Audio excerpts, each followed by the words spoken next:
Hey everyone, and welcome to this deep dive. Today we're going to be digging into something I think you're going to find really interesting. Yeah, this should be pretty cool. It's all about building that strong financial foundation, making sure your financial future is secure. Exactly, and it can get a little overwhelming, right? It really can with all the info out there. So we're going to dive into some of the stuff you've sent Yeah, us. break it down into those really key insights. Exactly. Awesome. So let's jump right in. One of the things that really stood out to me was this idea of asset allocation. Yeah, it seems like you're really intrigued by that. I am.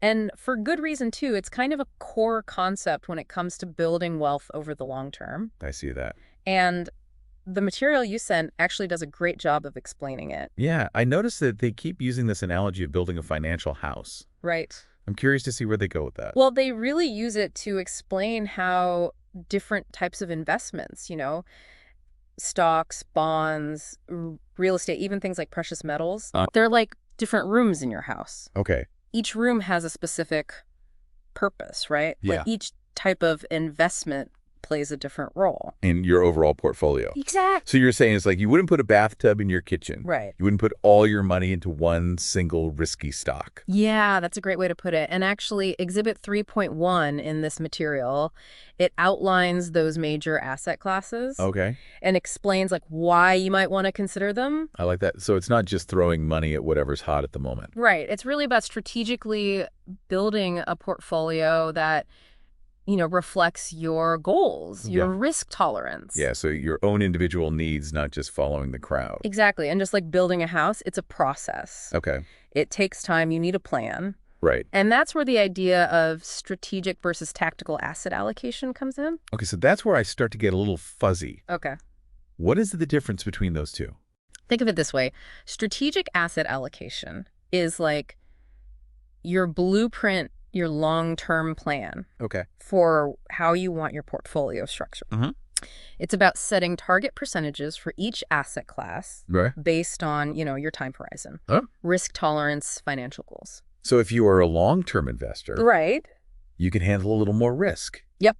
You might put a bigger chunk of your money in stocks. Exactly, because stocks have that growth potential. Okay, that makes sense. Now, tactical asset allocation, that's more about making those short-term adjustments Gotcha. to your portfolio based on, maybe market conditions or specific opportunities. Okay. It's like making tweaks to your house's decor. I like that. You're not tearing down walls or anything. Right. You might swap out some pillows, Right. rearrange the furniture. Fashion things up. Exactly. So tactical allocation is more about being active. Trying to kind of capitalize on those market swings. Gotcha, yeah. But this material makes a really interesting point about the dangers of getting too tactical. Okay. Because it can lead to emotional decision-making, driven by fear or greed, Oh, yeah. which can really backfire. I bet. They actually share the story about two brothers who inherited money back in the 1980s. Oh. One chose a strategic buy and hold approach with bonds. Yep. The other one went for a more tactical approach. And let's just say the results really highlight the potential downsides of trying to time the market. So like constantly checking the oven to see if your cake's done. Exactly. Or might ruin it by messing with it too much. Exactly. You got to let it bake. So how do we find that balance, Yeah. between seeking to that long-term plan, but knowing when to make those little adjustments? That's where understanding yourself and your goals becomes so crucial. Okay. This source does a really good job of emphasizing self-awareness as a key principle in investing. Okay. You got to be honest with yourself Right. about your risk tolerance, how long you're investing for what you want your money to do for you. Yeah. What are those goals, right? Exactly. It makes me think of this term they use, human capital. Right. What does that even mean in this context? Human capital essentially refers to your future earning potential. Okay. It's the value you bring to the workforce. Gotcha. And it's a huge part of your overall financial picture, especially when you're younger. I see.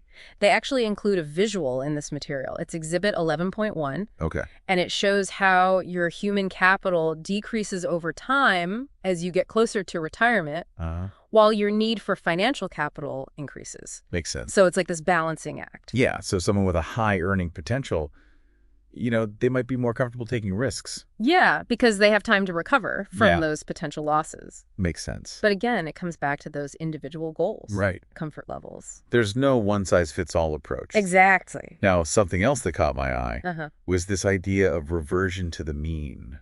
Right. It sounds a bit like financial karma to me. It's an interesting concept. It means that asset prices tend to go back to their long-term average over time. Okay. So if something has been performing way above its historical average, Uh-huh. it's likely to come back down eventually. So don't get too excited if something's doing really well. Right. It might just be temporary. Gotcha. And on the flip side, if an asset class is underperforming, Uh-huh. it might be a good time to buy for those who are patient Okay. and have that long-term perspective. So understanding this concept Right. can help us avoid those bad decisions. Exactly. Getting caught up in the hype. Right. You don't want to get swept away by the hype. No. So how do we guard against those impulses? Yeah, those emotional impulses that can lead to those bad choices. Right. Well, this source actually highlights some common psychological biases Okay. that can trip up even the most seasoned investors. Things like overconfidence, anchoring to past performance, short-term thinking. These can all lead to mistakes. Exactly. They can really cloud our judgment. It's almost like we need a financial therapist Right. to understand our mindset around money. That's a great point. And this source actually stresses the importance of getting advice from a trusted source. Okay. Kind of like having a wise Uncle Frank in your corner. Yeah, I like that. Someone who's been there, done that. Why is that so important? Because having someone you trust to bounce ideas off of, someone who can offer a different perspective, challenge your assumptions. Right. That can be incredibly valuable. It can help you avoid those knee-jerk reactions. Yeah, that we often regret later. Exactly. It's like having a sounding board to make sure you're not just reacting to the noise. The frenzy of the moment. Exactly. This is really making me realize how much psychology plays into investing. It's huge. We've talked about the house, the furniture, the mindset. Right. I'm curious about the people actually building it all. Yeah. Who are the players involved in managing our financial house? Exactly. That brings us to manager selection. Okay. And this source addresses that really well. Good. They use this great analogy of jockeys and horses. Oh. Choosing the right investment manager can be just as important as choosing the right investments. So we're not just looking at the horse's pedigree. Right. But also the jockey's experience. Exactly. You need a skilled jockey. And track record. Yep.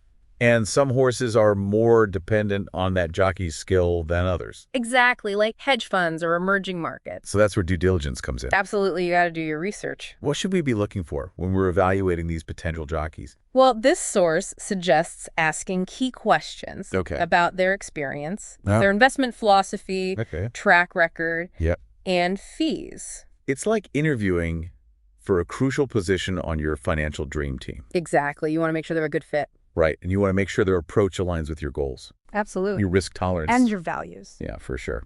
So finding the right resources to vet these managers is important too. Yeah. Where can we find reliable information to help us make those decisions? Right. Well, this source actually gives you a helpful list of resources, websites, publications, even government filings that can give you insights into a manager's background and performance. Awesome. So it's like having a detective's toolkit. Right. You got to do your homework. Separate the wheat from the chaff. I like that you wouldn't buy a car without researching its safety rating. Right. Or comparing prices. Exactly the same principle applies here. Your hard-earned money. You want to protect it. That makes sense now with all this talk about growth and returns. Yeah. I'm also thinking about protecting what we've built. Right. How do we make sure our financial house can withstand those storms? That's a really important point. And this source does a great job of highlighting the importance of portfolio protection. They really emphasize diversification as a key strategy for managing risk. So not putting all our eggs in one basket. Exactly. You want to spread things around. Why is that especially important during a downturn? Well, think about it. If your portfolio is really concentrated in one asset class, and that asset class gets hit hard, your losses are going to be much bigger. Okay, yeah. But if you've diversified across different asset classes that react differently to different economic conditions, you're creating a buffer. Okay, a cushion to absorb those shocks. Right. And this source emphasizes that diversification doesn't just mean owning different stocks. Okay. It means owning different types of assets. Stocks, bonds, real estate, commodities, even alternative investments like private equity. So it's about building a portfolio that can handle anything. Exactly. You want to be prepared for different scenarios. Inflation, recession, global uncertainty. You got it. This source also highlights the importance of having clear investment objectives, Yeah, those goals we keep talking about. right? Why do they become even more important during a downturn? Because when things are feeling chaotic and uncertain, having that clear sense of purpose Okay, can really help you stay focused. right. Avoid making those emotional decisions that you might regret later. Yeah, it's like having an anchor to keep you grounded Exactly. when the seas get rough. Right, you don't want to get swept away by the storm. So those goals, they act as a compass, Exactly. guiding you back on course. Yep. And sometimes seeking guidance from a trusted advisor Right. can be helpful during those times. Especially during those challenging times. Yeah, because when emotions are running high, Yeah, it's hard to see things clearly. absolutely. Having that outside perspective can help you make those rational decisions. It can be invaluable. This source also talks about monitoring your investments, Yes. being prepared to make adjustments even during a downturn. Right. Why is that? Because market downturns can actually create opportunities Right. to rebalance your portfolio, maybe buy assets that have become undervalued or adjust your strategy Okay. based on the changing economic landscape. So it's not about panicking. No, don't panic. It's about being proactive. Exactly. You want to take advantage of the shifts in the market. So viewing those downturns not just as threats, Right. but as potential opportunities. Exactly. To reposition yourself for future growth. This has really been eye-opening, this whole psychological side of investing. Yeah. This source also talks about mental traps, Yes, those mental traps that can sabotage our success. especially during times of stress. Right when we're feeling the pressure. So what are some of those biases? Well, it talks about things like overconfidence, Okay. anchoring to past performance, and short-term thinking. These can all lead us astray. Exactly, even when we think we're being rational. So how do we overcome those biases? Well, the first step is awareness. Okay. Just being aware of these biases and how they can influence our thinking. So shine a light on them. Exactly, bring them out of the shadows. What else can we do? This source also suggests seeking objective advice Okay. from a trusted financial advisor, a mentor, even a friend who knows about finance. Right. Someone who can offer a different perspective. Exactly, someone to challenge our assumptions. When we might be too close to the situation to see clearly. Right. And finally, Uh-huh. this source reminds us to focus on the long term. Yes. Keep your eyes on the prize. Those long-term goals. Exactly. Don't get sidetracked by the noise. Don't get caught up in those short-term fluctuations. Well, this has been an incredible deep dive so far. It has been fascinating. We've covered so much ground, from building that strong foundation, Yeah. understanding the psychology, and those key resources that can guide us. Right? What are some of the key takeaways you hope our listener will walk away with? I think the biggest one is that building a strong financial foundation, it's an ongoing process. It's not a one-time event. Exactly. It's a journey. Requires continuous learning, Right. adaptation, commitment to making informed decisions. You got it. And this source has given us some great tools and resources to support us on that journey. Absolutely. It's like having a toolbox filled with everything we need to build that financial house, I like that analogy. navigate those storms, and reach our financial destinations. This deep dive has been so insightful. It has been a pleasure. To our listener, Yeah, we encourage you to explore the resources we've discussed. absolutely. Continue to deepen your understanding of these concepts, Knowledge is power. especially when it comes to your financial well-being. Couldn't agree more. Thanks for joining us on this deep dive. It's been great. Until next time. See you then. Okay, so we've laid some good groundwork, understanding asset allocation, why it's so important for building that strong financial foundation. Yeah, we've got those basic building blocks in place. But now I'm realizing there's a whole other layer to this, the actual process of, making those investment decisions. Right. It's not just about picking stocks that sound cool. Exactly. And this source really dives into some practical strategies. Yeah, for navigating that whole decision-making landscape. And it seems a lot more complex than I initially thought. You're right. It really emphasizes the need for a structured approach to making those decisions. Okay, I like that. And it all starts with understanding the difference between your investment objectives Okay. and your environment outlook. So objectives are like what you're trying to achieve with your investments. All right, your goals, your dreams, Okay. your financial needs. While the outlook is more about your view on how the market's going to perform. Exactly like what you think is going to happen. So objectives are the why. Yeah. Outlook is the what. Precisely. And this source actually gives you a bunch of questions Okay. to help you define both. That's helpful. Yeah, so for investment objectives, it asks things like, When do you expect to need this money from Okay. your portfolio, and how much risk are you comfortable with? How much loss can you actually absorb? Right, those are some pretty big Well, questions. yeah. And answering them honestly can really make you confront those financial priorities. And your comfort level with risk. Exactly. Okay, so that's the objective side. Yeah. What about the outlook? What kind of questions help us shape our view of the market? Well, it encourages you to look at the bigger picture, Right. the overall economic and geopolitical landscape. I see. So questions like, what are the key factors that are going to influence the markets Uh-huh. in the coming months or years? Okay. And how strong are those factors? Are they going to help or hurt your investments?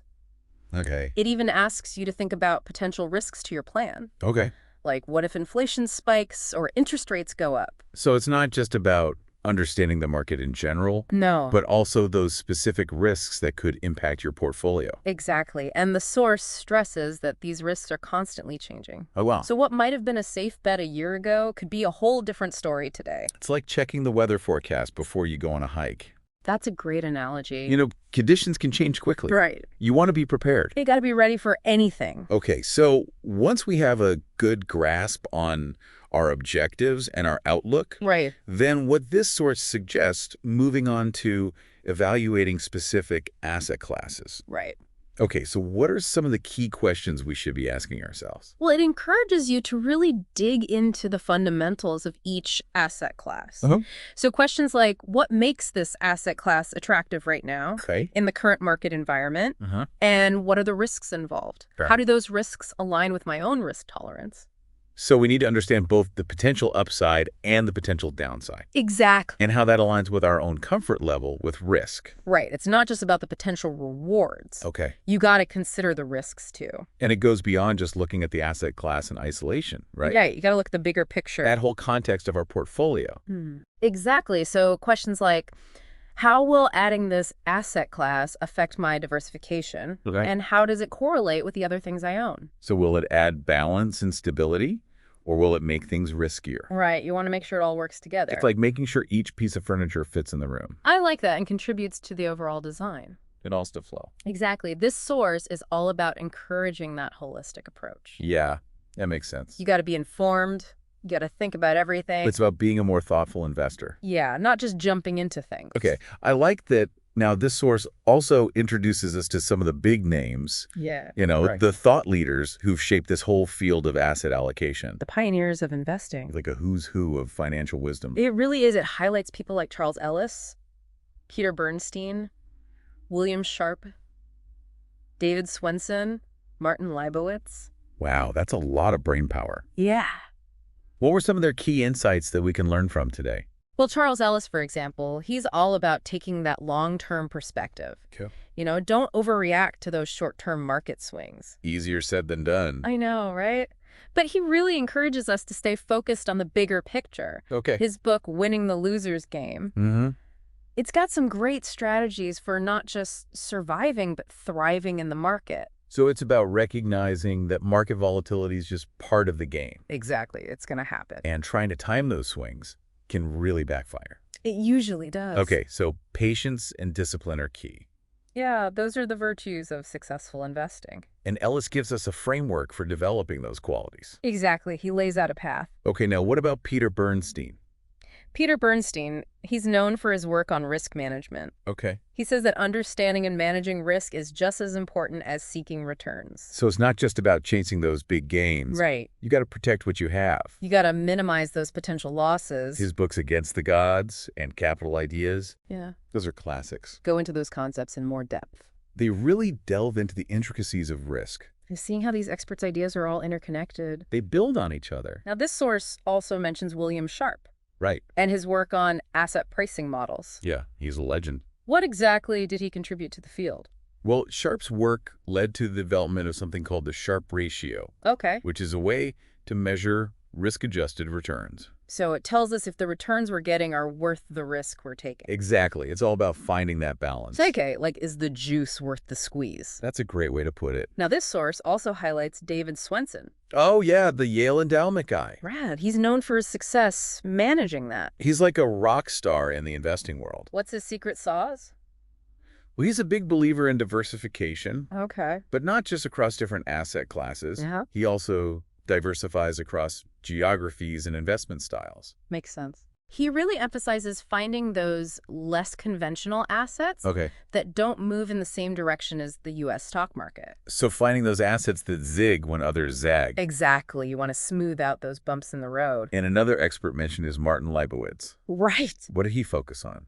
Leibowitz, he's done a lot of work on fixed income investing, Okay. yield curve analysis, Yeah. and alternative investments. So things like private equity and hedge funds. Exactly. Okay. And how do those fit into the whole asset allocation picture? Well, he's really explored how to incorporate those into a diversified portfolio I see. to enhance returns and manage risk. That's fascinating. Now, this source also delves into the legacy of Paul Cabot. Right, a true pioneer in the field. What was he known for? Well, Cabot, he was really bold and strategic. Okay. When he was managing the Harvard endowment, Uh-huh. he shifted the endowment heavily into stocks. Okay. And that coincided with a huge bull market. So he made a big bet and it paid off. He did. It was a bold move. That's incredible. It's amazing to see how these individuals shaped our understanding of asset allocation today. They really laid the groundwork. But this source doesn't just stay in the theoretical realm. It also gives us some practical guidance Right. for creating our own personalized financial plan. Yeah, it walks you through the steps. Okay, so where do we start? Well, it begins with those fundamental questions Okay. about your income Oh. expenses, Okay. risk tolerance. Gotcha. It even asks about your preferred approach to managing your investments. So do you want to be hands-on or work with an advisor? Exactly. Do you want to DIY or outsource? So it's about taking those high-level concepts and actually applying them to our own lives. Precisely, it's time to get personal. Okay. And it encourages us to think not just about our current situation, Right. but also our future needs and goals. Yeah, those long-term aspirations. Questions like, how many years until you want to retire? Uh-huh. And Yeah. what's your life expectancy after retirement? Okay. How will that affect your planning? Those are important things to consider. They really are. It forces you to think long-term. It's like creating a roadmap for your financial journey, That's a great way to put it. anticipating those twists and turns along the way. Exactly. Now, this source also provides some guidance on determining your investment outlook. Right. It gives us a framework for evaluating those broader market forces. Yeah. Understanding those trends that might be at play. What are some of the key things we should be looking at? Well, it encourages you to really think critically about the information you're consuming. Okay. Don't just take things at face value. Question everything. Yeah, question your sources, consider different perspectives. So don't just blindly follow the crowd. Right. Do your own research. Be an active participant in your financial journey. Exactly. You're in the driver's seat. I like that now this source also stresses the importance of regularly reviewing and adjusting your asset allocation. Yeah, that's crucial. As your circumstances change, as the market evolves. It's not a set it and forget it type of thing. So it's about staying informed, being aware of those changes, Right. and being willing to make adjustments along the way. You got to be flexible. You got to adapt. Okay. It highlights the need for ongoing education. Yeah.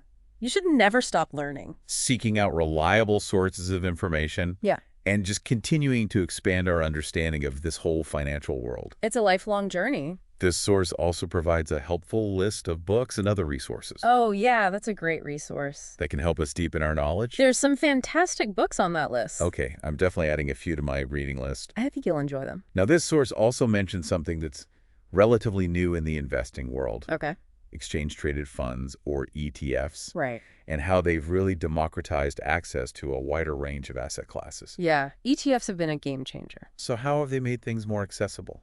Well, they've made it easier for people of all levels of experience and wealth to invest in things that were previously out of reach, like precious metals, commodities, foreign currencies. So it's like ETFs have opened up the playing field, Yeah, everyone can play now. giving us more options, Yeah. more flexibility. Exactly. And a lot of these ETFs are more liquid. Right. They have lower fees than traditional methods. So they're a great option for both new and experienced investors.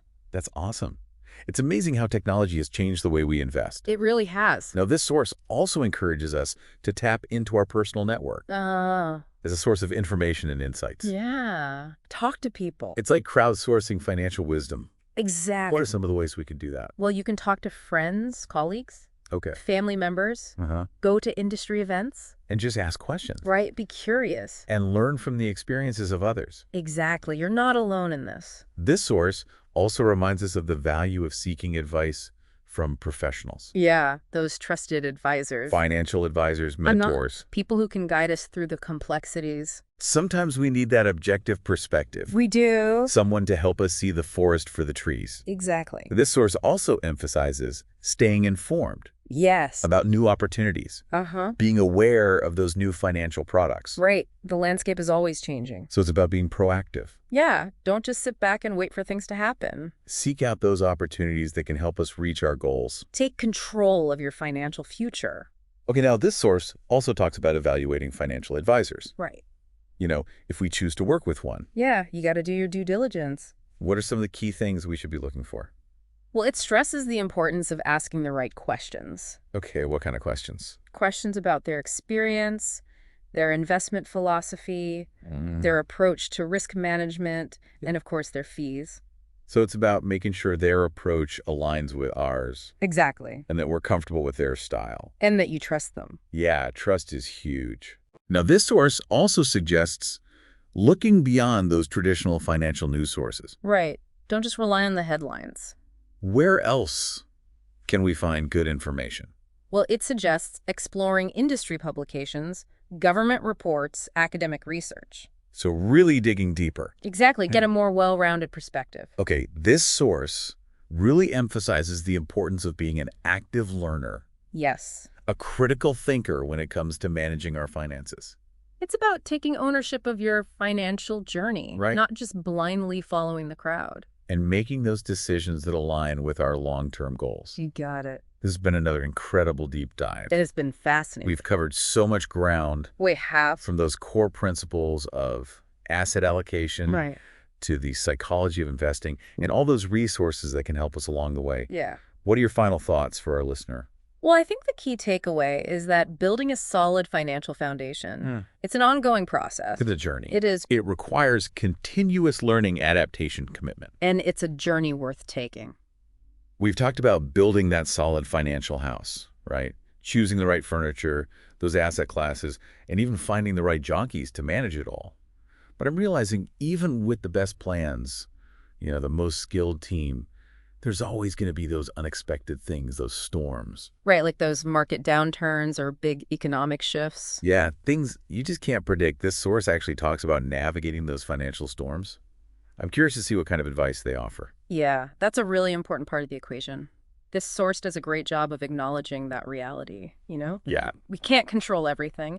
And then they provide some strategies for not just surviving those tough times, Okay. but potentially even using them to your advantage. So it's not just about battening down the hatches and hoping for the best. Not at all. In fact, they remind us that downturns can actually be good opportunities Okay. for those who are prepared and have that long-term perspective. Makes sense. Remember that concept we talked about, reversion to the mean? Right, the idea that prices tend to go back to their average over time. Exactly. I can see how that might be relevant here. So when the market dips, Mm-hmm. certain assets might become undervalued. Okay. And that's a buying opportunity for those who are patient and disciplined. So it's not just about riding out the storm. Right. It's about using it to reposition yourself. Yeah. Potentially for future growth. That's really interesting. Yeah. But this source also emphasizes having a plan in place before those storms hit. Right. You don't want to be caught off guard.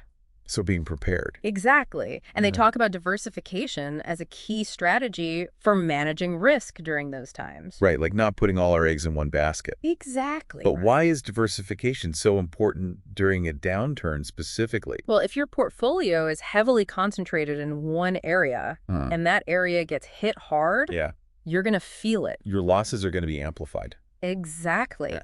But if you spread your investments around across different asset classes that react differently, you're creating a buffer. A cushion to absorb those shocks. Right. So even if one part of your portfolio is down, Yeah. another part might be doing okay. So it's like having those shock absorbers on your car, Yeah, it helps smooth out the ride. even when the road gets bumpy. Exactly. And they emphasize that diversification doesn't just mean owning different stocks. Okay. It means owning different types of assets, stocks, bonds, real estate, commodities. Alternative investments. Right. Okay, so building a portfolio that can handle anything. You want to be prepared for different scenarios. Makes sense. Now, this source also highlights the importance of having those clear investment objectives. Yes, those goals we keep coming back to. Right. Why do they become even more crucial during a downturn? Because when things are feeling chaotic and uncertain, Yeah. having that clear sense of purpose, those whys behind your investments, can help you stay focused Right. and avoid making those emotional decisions that you might regret later. So it's like having an anchor to keep you grounded Exactly. when things get rough.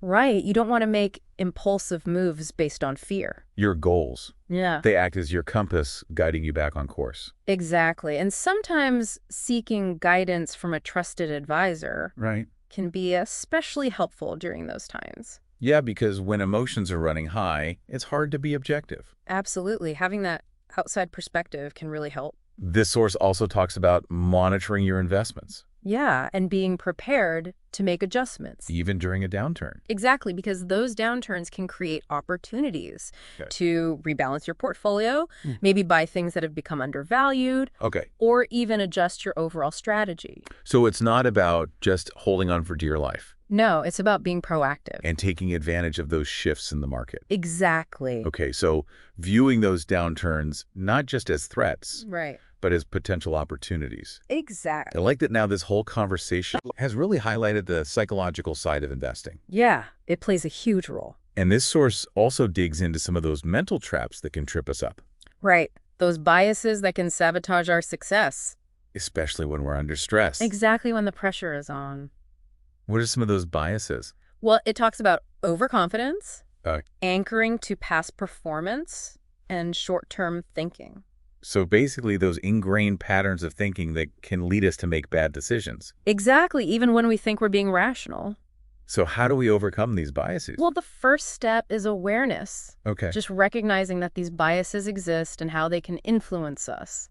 So bringing them out into the open. Exactly. Yeah, boss. This source also suggests getting advice from someone objective. Okay. A financial advisor, a mentor, even a friend who knows about finance. Right. Someone who can offer that outside perspective. Exactly. Someone to challenge our assumptions. We might be too close to the situation to see things clearly. Right. And finally, this source reminds us to focus on the long term. Is keep your eyes on the prize. Resist those knee-jerk reactions, Those emotional responses to short-term market moves. which can lead to costly mistakes. Exactly. Okay, so it's all about keeping our eyes on the prize, those long-term goals. And not getting sidetracked by the noise. Well, this has been an incredible deep dive. It has been a journey. We've covered so much, from building that strong foundation to understanding those psychological pitfalls and identifying resources that can help us along the way. It's all about empowering yourself to make informed decisions.